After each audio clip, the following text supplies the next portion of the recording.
تحياتي والسلام عليكم. قال لك نداء تونس، نداء العفاطة طحانة. لن تمروا يا كلاب يا خماش، ولو على جثة 12 مليون تونسي لن تمروا. سيبوكم تونس العزيزة، سيبوكم هذه الحرية، كلكم وليتوا ثوار يا خماش.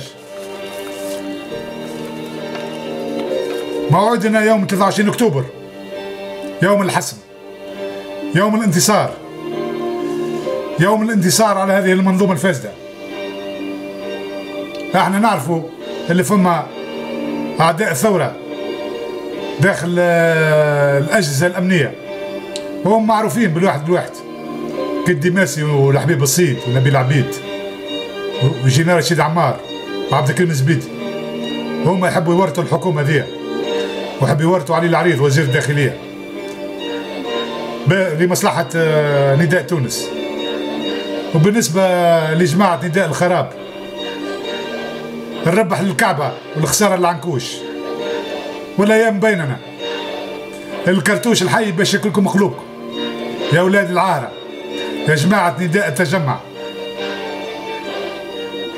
ونحب الحكومة تتحرك شوية وتقصي التجمعين، ورغم ذلك معناها إقصاء التجمعين حاصل لا محالة له. وأنا نحب سحب التراخيص للأحزاب التجمعية ونداء العار ونداء الشيطان، وباش نحكموا بلادنا رغم أنف الأعداء وشراذيم الردة. تونس لنا والشعب لنا.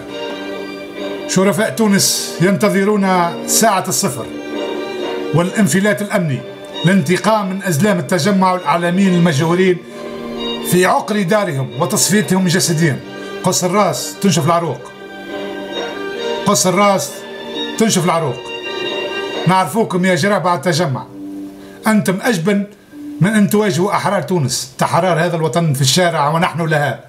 لكن هذه المرة ثورة المشانق، ومرسومكم هذا متاع نداء تونس امسحوا به حاشاكم صرامكم.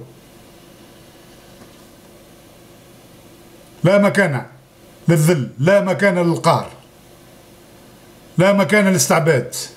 الشعب التونسي يوم 23 أكتوبر باش يخرج، باش يحط لكم مشانق في شارع الحرية أمام مبنى وزارة الداخلية، مبنى العزيزية، مشنوقين في البوتوات غادي. وهذا آخر كلامنا. تحيا تونس والسلام.